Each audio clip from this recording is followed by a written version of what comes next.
الحمدللہ رب العالمین والصلاة والسلام علی خاتم النبیین اما بعد فاعوذ باللہ من الشیطان الرجیم بسم اللہ الرحمن الرحیم الصلاة والسلام علیک یا رسول اللہ وعلی آلک واصحابک یا حبیب اللہ الصلاة والسلام علیک یا نبی اللہ وعلی آلک واصحابک یا نور اللہ۔ مدنی چینل کے ناظرین کو ایک مرتبہ پھر پروگرام کھلے آنکھ صلی علی کہتے کہتے میں مرحبا کہتا ہوں۔ پیارے آقا مدینے والے مصطفیٰ صلی اللہ تعالی علیہ وآلہ وسلم نے ارشاد فرمایا ان اول الناس بی یوم القیامت اکثرہم علی صلاۃ، بے شک کل بروز قیامت تم میں سے میرے زیادہ نزدیک وہ ہوں گے جنہوں نے دنیا میں مجھ پر زیادہ کثرت سے درود پڑھے ہوں گے۔ کثرت درود قربت مصطفیٰ صلی اللہ تعالی علیہ وآلہ وسلم کا ذریعہ ہے، تو پڑھتے جائیے اور برکتیں حاصل کرتے چلے جائیے۔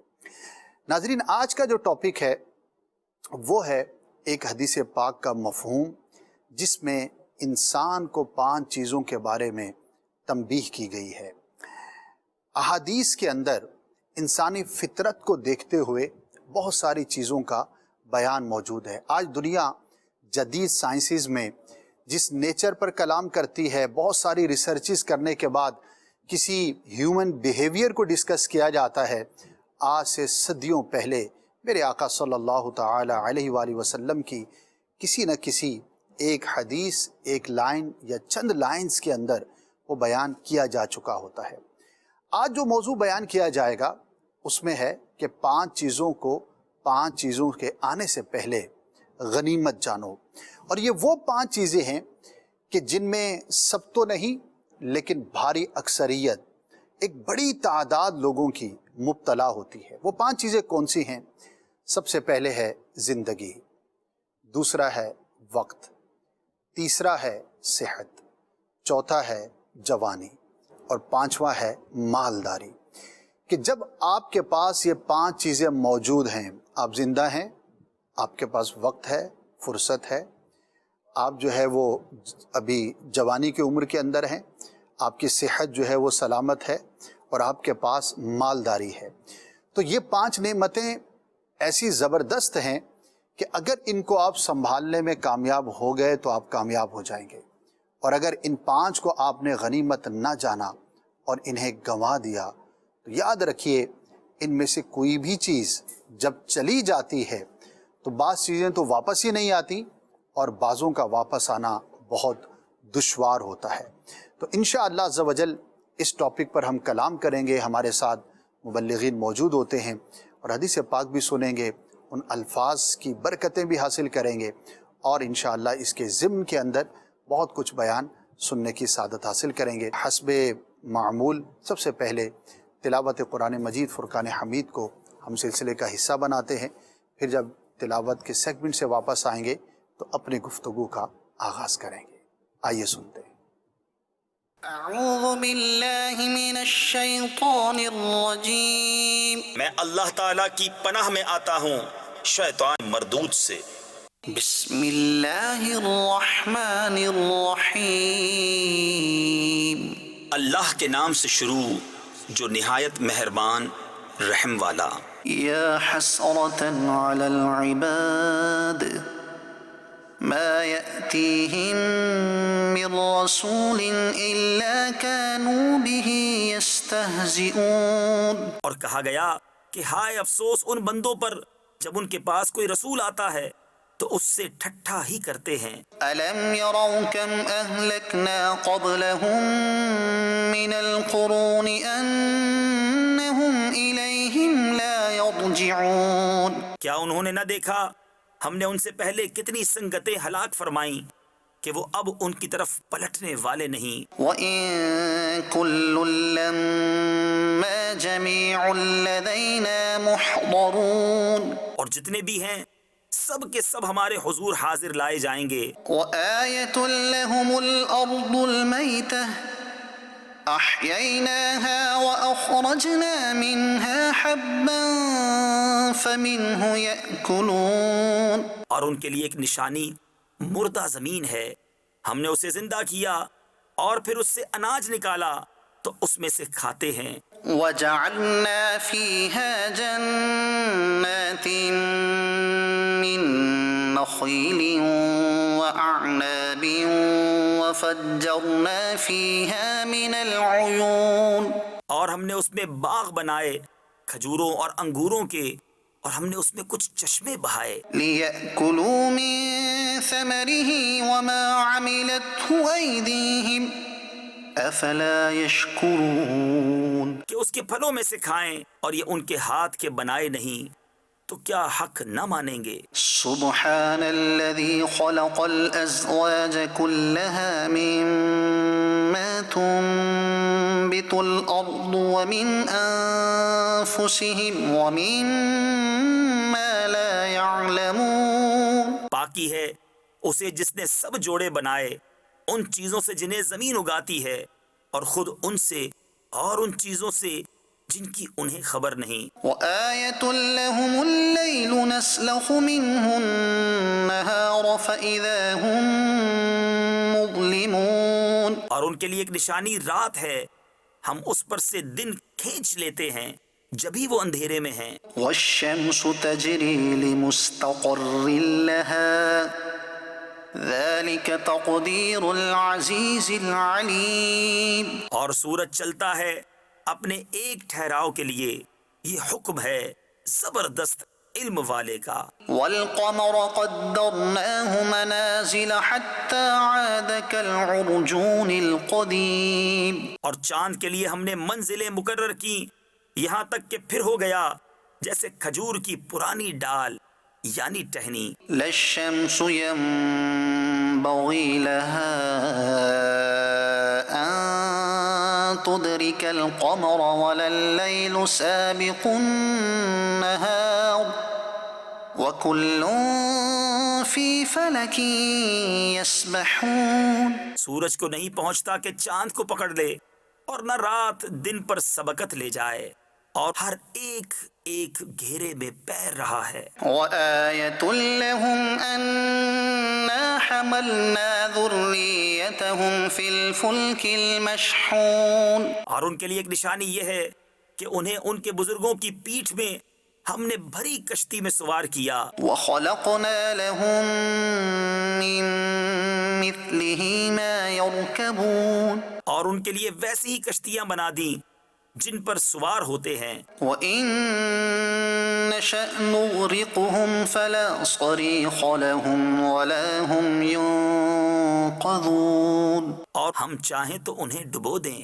تو نہ کوئی ان کی فریاد کو پہنچنے والا ہو اور نہ وہ بچائے جائیں، إلا رحمة منا ومتاعا إلى حين مگر ہماری طرف کی رحمت اور ایک وقت تک برتنے دینا۔ صدق اللہ العظیم۔ جناب تلاوت قرآن سننے کی سعادت حاصل کی، اللہ پاک مجھے بھی، آپ کو، ہم سب کو قرآن سے ایسی محبت عطا فرمائے کہ اسے ہم پڑھیں بھی، زیارت بھی کریں، چھوئیں بھی، محبت سے چومیں بھی، سمجھنے کی بھی کوشش کریں اور عمل کی بھی رغبت پیدا کریں۔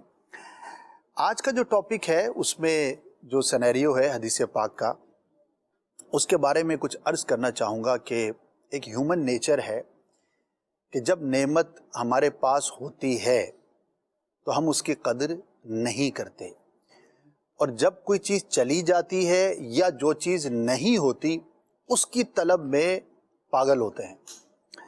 اگر آپ کے پاس گاڑی نہیں ہے تو شاید آپ گاڑی کو دیکھ کر ایک بہت زیادہ دل میں تمنا رکھتے ہوں گے، اگر آپ بائک پر سفر کرتے کہ اگر یہ مل جائے تو کیا ہی بات ہے، اور جب وہ مل گئی اور آپ اس کیفیت سے گزر گئے تو اب آپ اس کے ساتھ کیا سلوک کرتے ہیں یہ آپ جانتے ہیں۔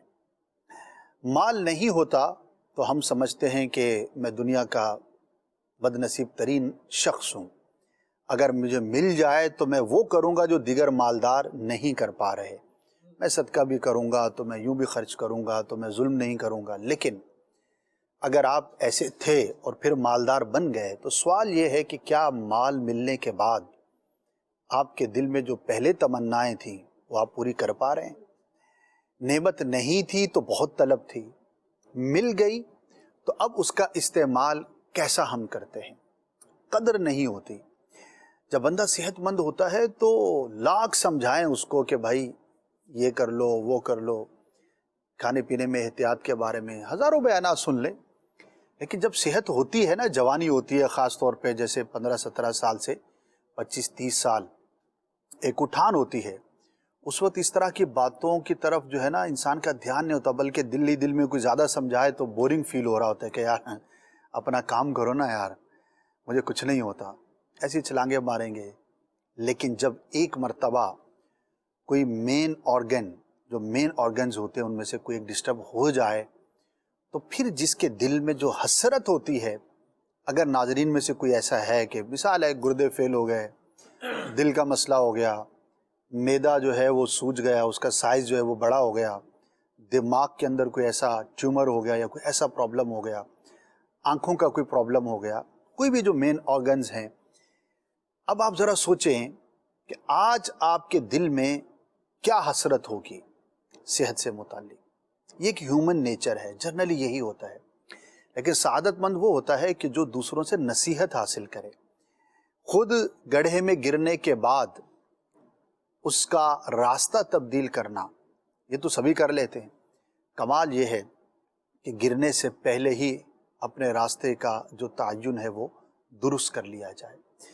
سب سے پہلے میں چاہوں گا کہ راشد بھائی اس حدیث پاک کو جو بہت ہی جامع ہے اور بہت ڈائیورسڈ ہے، اس کے الفاظ اور معنی اگر بیان ہو جائیں، ریفرنس بھی ہو جائے، تو حدیث پاک پہلے سنتے ہیں، پھر انشاءاللہ عز و جل کلام شامل کریں گے۔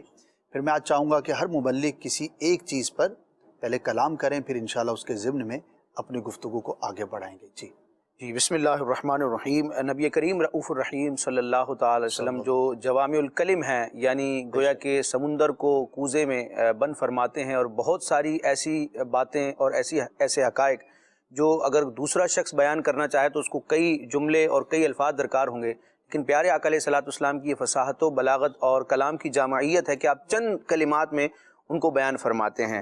تو نبی کریم علیہ الصلوۃ والسلام کے عمدہ اور خوبصورت کلاموں میں سے ہر کلام ہی عمدہ ہے، لیکن وہ احادیث کے جن کو کثرت سے بیان کیا جاتا ہے اور اس کے تحت پھر مضامین بیان کیے جاتے ہیں، ان میں سے یہ ایک حدیث پاک ہے، مستدرک للحاکم میں یہ موجود ہے۔ نبی کریم رؤوف الرحیم صلی اللہ تعالی علیہ وسلم نے ارشاد فرمایا، اغتنم خمسا قبل خمس، کہ 5 چیزوں کو، 5 امور کو 5 چیزوں سے پہلے غنیمت جانو۔ سبحان اللہ۔ نمبر 1 ارشاد فرمایا، جوانی کو بڑھاپے سے پہلے غنیمت جانو۔ نمبر 2 صحت کو بیماری سے پہلے غنیمت جانو۔ نمبر 3 مالداری کو یعنی امیر ہونے کو تنگ دستی یعنی غریب ہونے سے پہلے غنیمت جانو۔ نمبر 4 فرصت کو مشغولیت سے پہلے غنیمت جانو۔ اور نمبر 5 زندگی کو موت سے پہلے غنیمت جانو۔ سبحان اللہ۔ کون سی کتاب کا ریفرنس ہے؟ مستدرک للحاکم۔ مستدرک، ماشاءاللہ۔ جناب آپ نے حدیث پاک سنی، الفاظ بھی سنے، اللہ پاک اس کی برکتیں حاصل کرنے کی توفیق عطا فرمائے۔ لیکن پہلے بڑھتے ہیں آج کے کلام کی جانب۔ ہمارے ساتھ اویس گل بھائی موجود ہیں، آئیے سنتے ہیں کون سا کلام یاد کر کے آئے۔ صلو علی الحبیب صلی اللہ تعالی علی محمد صلی اللہ علیہ وآلہ وسلم۔ کوئی سلیقہ ہے آرزو کا، نہ بندگی میری بندگی ہے، یہ سب تمہارا کرم ہے آقا، یہ سب تمہارا کرم ہے آقا، کی بات اب تک بنی ہوئی ہے، یا رسول اللہ یا حبیب اللہ صلی اللہ، یا رسول اللہ یا حبیب اللہ، کوئی سلیقہ ہے آرزو کا، نہ بندگی میری بندگی ہے،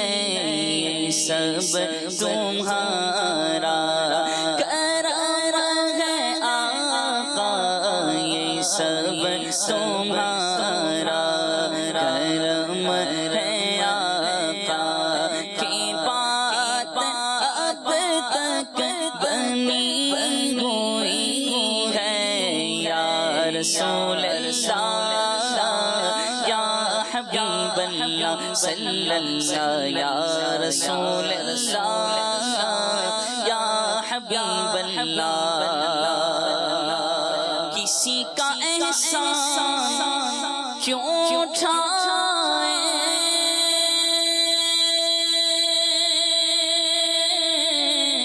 کسی کو حالات کیوں بتائیں کسی کا احسان کیوں اٹھائیں کسی کو حالات کیوں بتائیں تم ہی سے مانگیں گے تم ہی دو گے تم ہی سے مانگیں گے تم ہی دو گے تم ہی سے مانگیں گے تم ہی دو گے تمہارے در سے لو لگی ہے یا رسول اللہ یا حبیب اللہ صلی اللہ یا رسول اللہ یا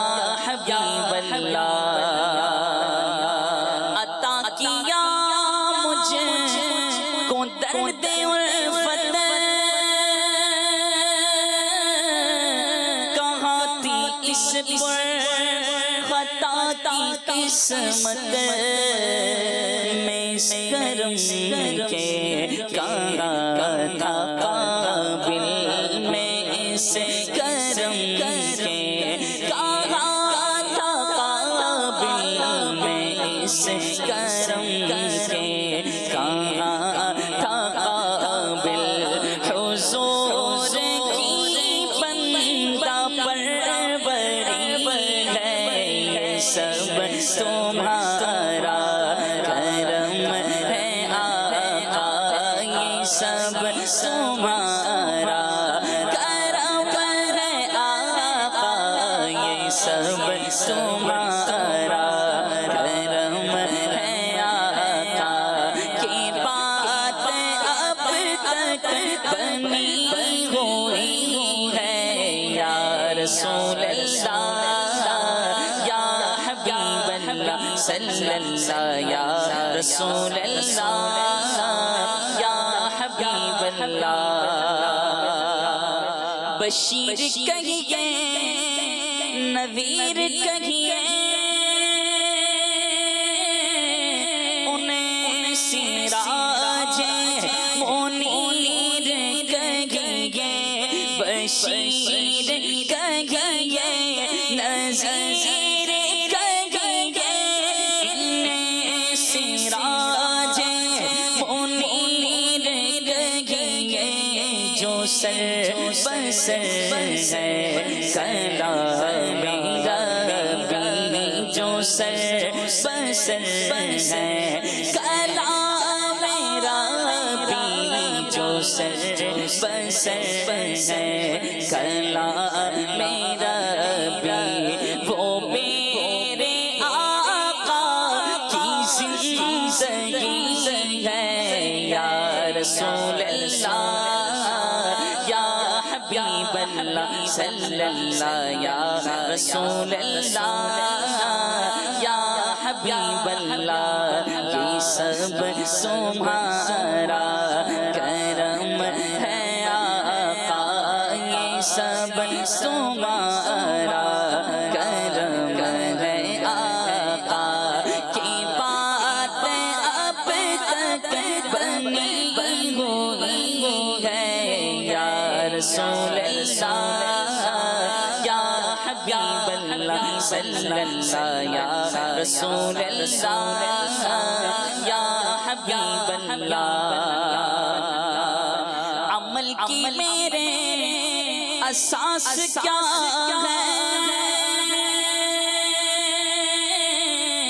بجز ندامت کے پاس کیا ہے رہے سلامت تمہاری نسبت رہے سلامت تمہاری نسبت نسبت رہے سلامت تمہاری نسبت میرا تو ایک آسرا ہے یا رسول اللہ یا حبیب اللہ صلی اللہ یا رسول اللہ یا حبیب اللہ یہ سب تمہارا کرم ہے آقا یہ سب تمہارا کرم ہے آقا یہ سب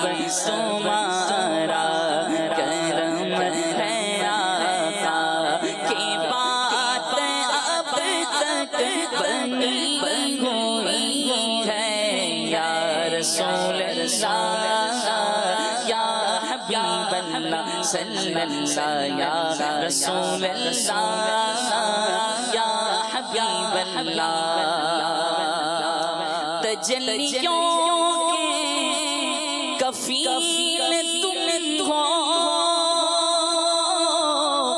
مراد قلب خلیل تم ہو تجلیوں کے کفیل تم ہو مراد قلب خلیل تم ہو خدا کی روشن شلیل تم ہو خدا کی روشن شلیل تم ہو خدا کی روشن شلیل تم ہو یہ سب تمہاری روشنی ہے یا رسول اللہ یا حبیب اللہ صلی اللہ یا رسول اللہ یا حبیب اللہ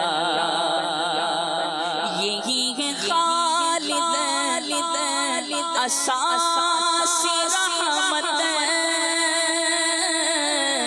یہی ہے خالد بنا عظمت نبی کا عرفان زندگی ہے نبی کا عرفان زندگی ہے نبی کا عرفان بندگی ہے یا رسول اللہ یا حبیب اللہ صلی اللہ یا رسول اللہ یا حبیب اللہ یہ سب تمہارا کرم ہے آقا یہ سب تمہارا کرم ہے آقا کی بات اب تک بنی ہوئی ہے یا رسول اللہ یا حبیب اللہ صلی اللہ یا رسول اللہ یا حبیب اللہ کوئی سلیقہ ہے یا آرزوں کا نہ بندگی میں بندگی ہے یہ سب تمہارا کرم ہے آقا یہ سب تمہارا کرم ہے آقا کی بات اب تک بنی ہوئی ہے سبحان ماشاء اللہ۔ ابھی کلام کے دوران میں سوچ رہا تھا کہ بعض وہ جملے ہیں اشعار ہیں کہ جو بہت زیادہ پاپولر ہوئے، یعنی اللہ پاک نے عوام میں اس کو بہت زیادہ پذیرائی عطا فرمائی، اور ان میں سے ایک یہ شعر بھی ہے، یعنی ٹھیلوں پر، دکانوں میں، تغروں پر، اور ویسے ہی جہاں جہاں کوئی بھی برکت کے لیے نعتیہ شعر لکھتا ہے تو شاید one of the most popular یہ سب تمہارا کرم ہے آقا۔ اسی طرح کی محمد سے وفا تو نے تو ہم تیرے ہیں، یہ شعر تغروں کی بات کر رہا ہوں، اور